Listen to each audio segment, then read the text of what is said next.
if you're doing it for money, you are not doing it for the right reasons. You can, screw him over and, get the most money out of that deal.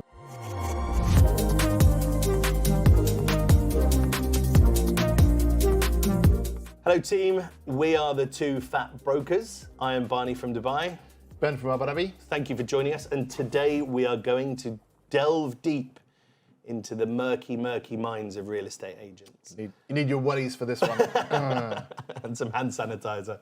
We're going to talk about drivers behind real estate agents, what they think about when, they're negotiating on behalf of their clients, how they go about best representing their clients, just a little or peek, worst representing their client. Peek behind the satin sheets of the curtains behind. I'm stopping.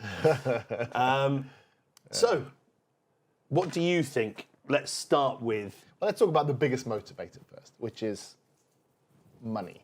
So how does money affect the way that I would like brokers to act? say, and this is going to be it's probably going to be quite corny, but if you're... This sounds like something Gary Vaynerchuk would say.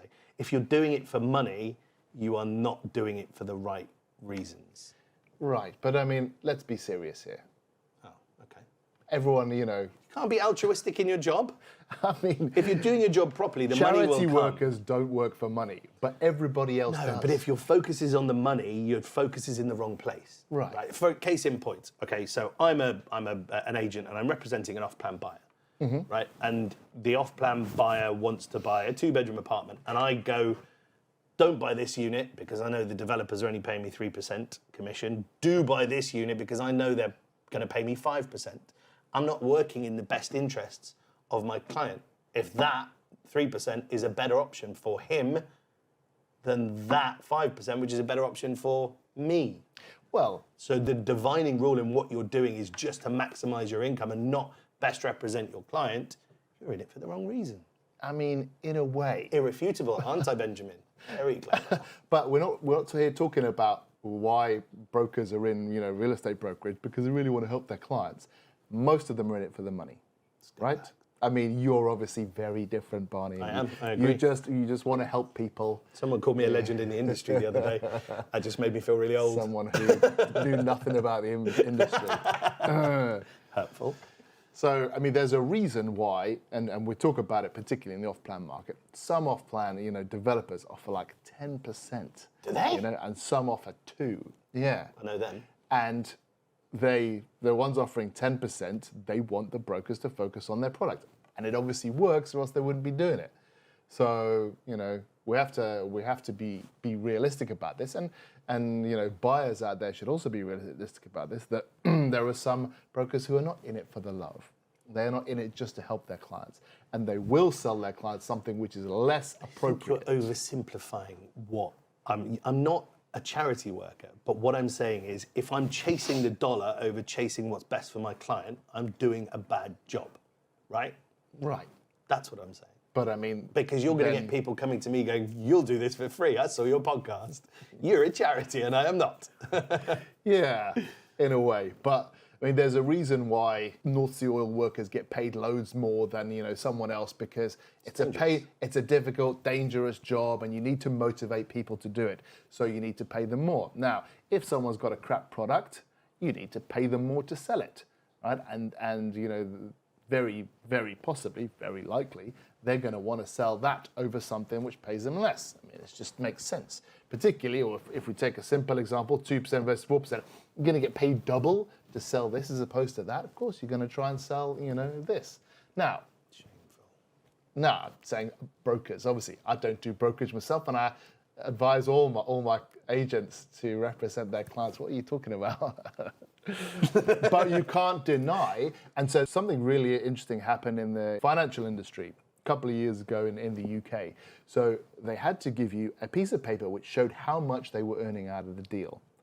So because what happens it happens massively in banks and finance industries all over the world, is people are selling products to people who don't need it for the commission. And we have this a lot here. We all get cold called by someone, trying to sell you, some insurance scheme or something like that, which is not appropriate for you whatsoever, but they're doing it because they're earning a lot of commission on it, right? Instead of selling you what is appropriate for you.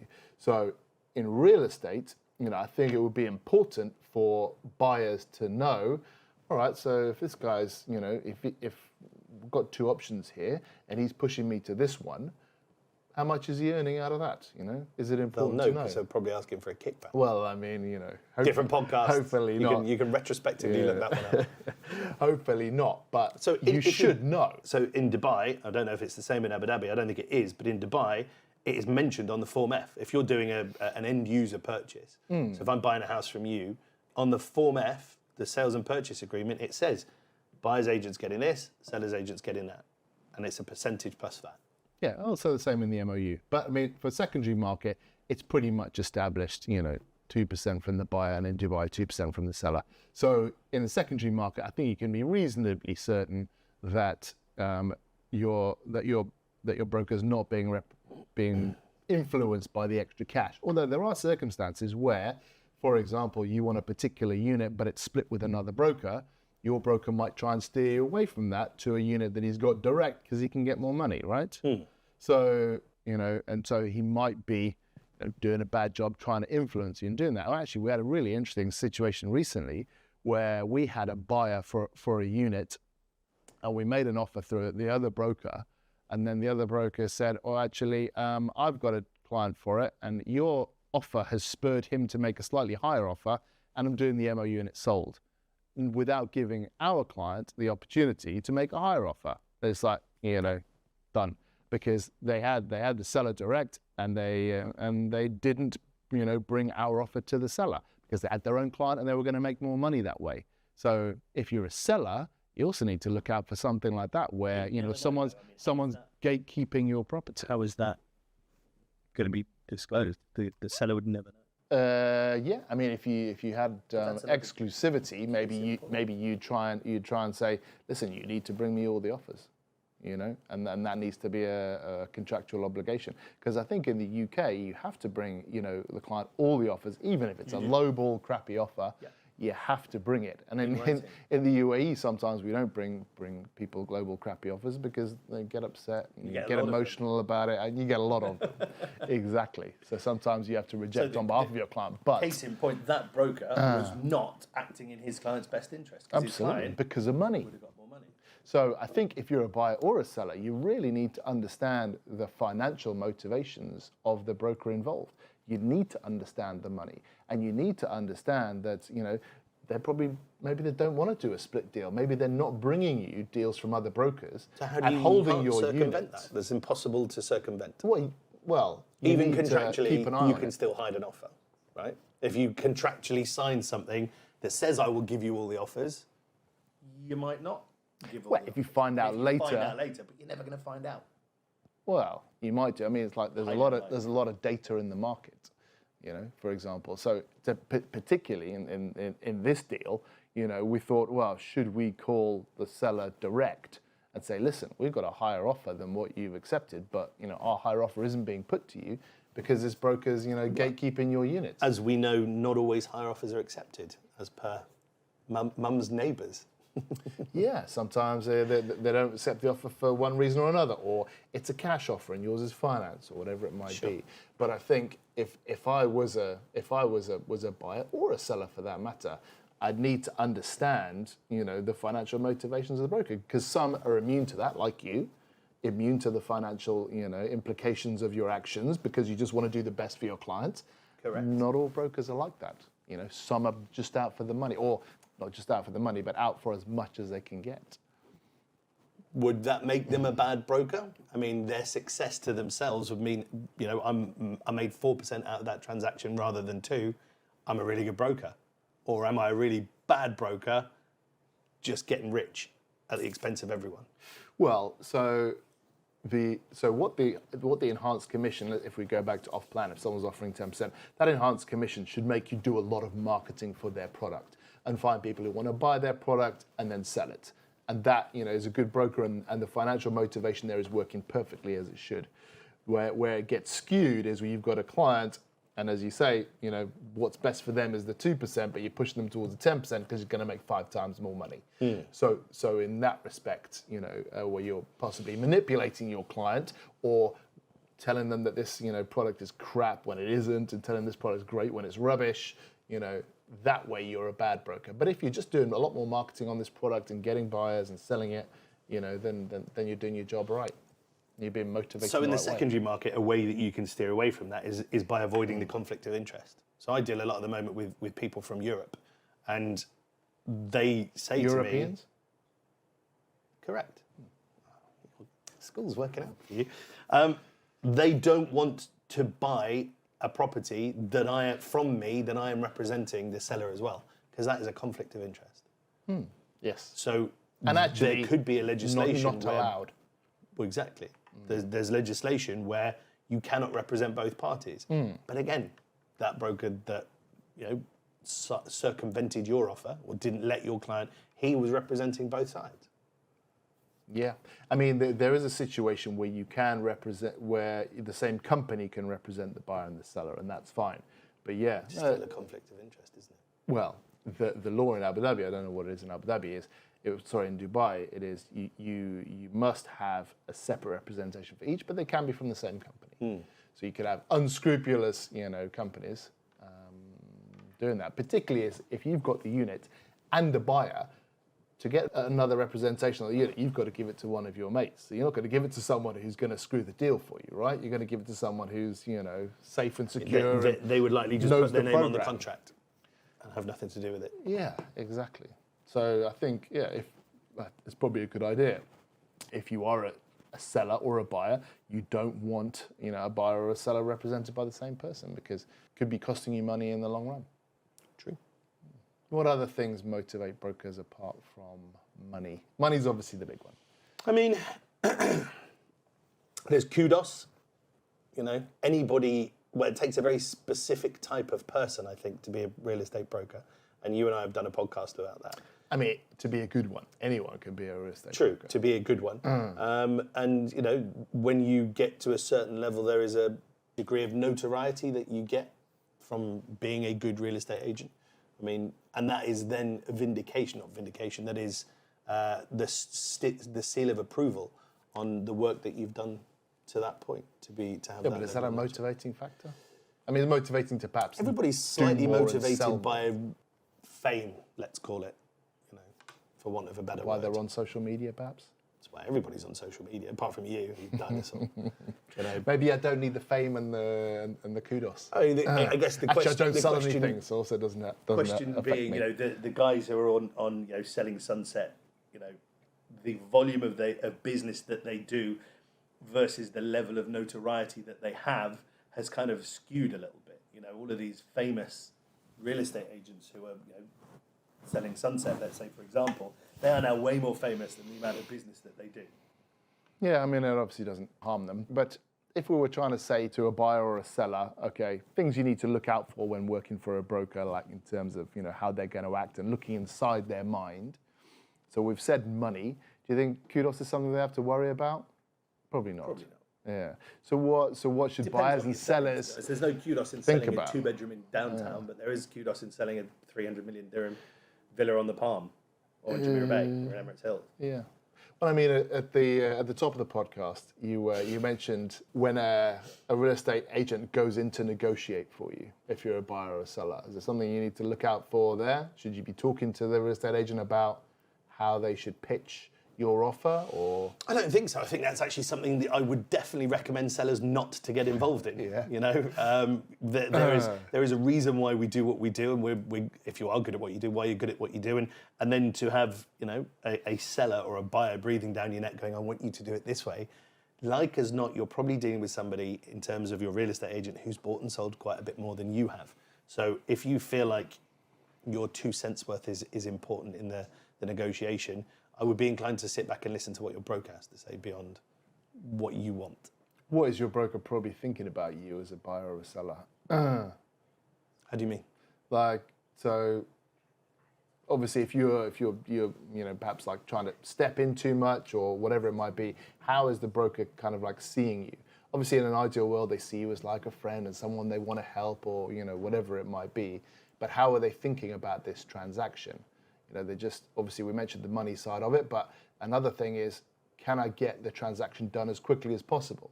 So sometimes, a broker might, let's say, lowball the seller and say, actually, you think it's worth 10 million, it's actually worth 9 million. He says, okay, 9 million, and then quick deal, done, thank you very much. I've got my commission and we're out of here.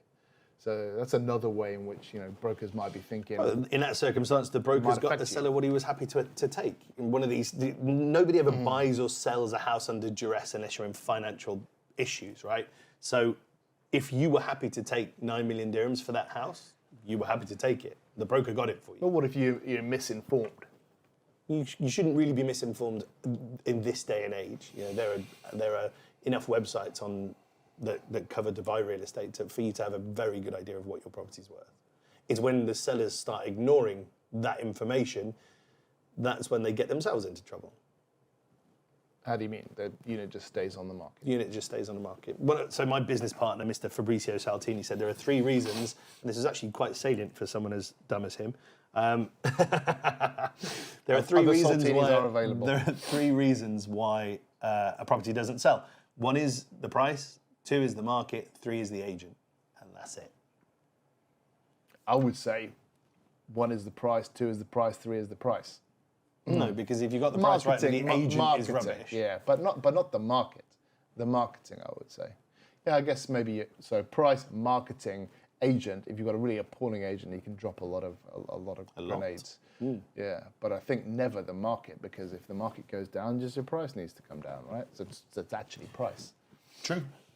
I told you it was stupid, didn't I? You were right. As usual, you were right. So if you were, let's say, a buyer, how would you go about picking a good one if you didn't know anything about real estate? So my industry, my business is based around referrals. And that for me is, if somebody is referring me as an agent, then I've done a good job for that individual. That individual's referred me to a friend, and that friend will contact me knowing I've been passed the litmus test from his friend. That is a foolproof, well, nothing's foolproof, but it's a much more accurate way of ensuring that the broker that you're dealing with is a good one and has the pedigree to do what you need. So you think just get a referral? Yeah. I mean, not just. There are ways for you to find out. You can go online and you can see who's done the most amount of transactions in your community. That can be slightly fudged again because some companies just put all of their transactions through one broker in the company. But I mean, a more accurate and safest way is to get a referral. So here's an idea, because obviously most people go online on the property portals. Yeah. What if you were to take down all the property portals, just have a multiple listing service and an MLS between brokers, so they could share, the brokers could share between each other their units, and not have any property finder, Bayut and Dibizzle? I'd be very happy. So it would so basically, buyers and sellers would be forced to work on referrals because they don't have that, But obviously there's cold callers as well, but still. Yeah, I mean, you are then removing any option for marketing to a mass audience. You can still social media and Facebook, and that is social media, isn't it? Yeah. Yeah, TikTok, that's all social. No, it's not actually. No? It's something completely different. Okay, good. Yeah, so you still got those ways and your own website and things like that, but not like that centralized platform where people just go, oh, pretty pictures and low price, and then end up with a useless agent. Yeah, I mean, I think you'll pretty quickly wheedle out whether you're working with a useless agent. They don't call you back, they don't have the information, they don't arrive on time, they send you to a property to have a look and don't accompany you, that kind of thing. That's a bad agent. I say to my team, you have to kiss a lot of toads before you find your prince. For you to be able to. Isn't it frogs? Or did you say toes? A peek behind the curtain of agents, kissing toes everywhere. You're going to have to speak to a lot of real estate agents before you find a good one. But when you do find a good one, for the love of God, stick with them, because the more you build a rapport with a real estate agent, the more we go back to the fact that they have your best interest at heart. I'm quite happy to say to one of my clients, I don't think you should buy that property for X, Y, and Z reasons. And you won't get that from a lot of real estate agents who just want you to buy something. But if I don't think it's right for you, I'll tell you before I even bring you to see it. We're going to see this. I don't think it's right for you because of X, Y, and Z. Up to you whether you want to come and see it. True, and if you do find someone who works on referrals, then actually, when you've got a one-shot buyer because you got him off the internet or whatever, and you don't work on referrals, you can screw him over, and get the most money out of that deal because he's valueless to you afterwards. You use him up and you throw him away. But if you're someone who works on referrals, you need to. I mean, I'm saying you can, you don't have to. But if you work on referrals, then you want that guy to go away very happy with your service and continue to be happy with your service because that's how you do business. So how would you be wary of being a one-shot buyer or seller because people can just screw you over. How would you get to make sure that you're dealing with a good broker, a reputable broker? Yeah, absolutely. I would, because when I first arrived here, I wasn't in real estate. I was a lawyer. Did I tell you that? From Cambridge, right? Not from Cambridge. I did my degree. And, yeah, you know that one. So when I first came here, I didn't have anywhere to live, so I asked around the rugby club for a real estate agent and got a number. And they never answered. Then I found another one, and then I used her. So it just throws my point completely under the bus. She was fine, exactly. Yeah, she was fine. I'd not even heard of. I think probably it was only Dubizzle then. I hadn't even heard of Dubizzle to go online and even search for stuff like that. And I was 29, and just wanted someone else to do the work for me. Yeah, internet's a scary place. So yeah, I mean, I did exactly that, and I think it's the most sensible way to go. Cool. Well, I think we've exhausted that topic. We've been the Two Fat Brokers. I've been Ben from Abu Dhabi. I've been Barney from Dubai. Thanks for joining us. Thank you.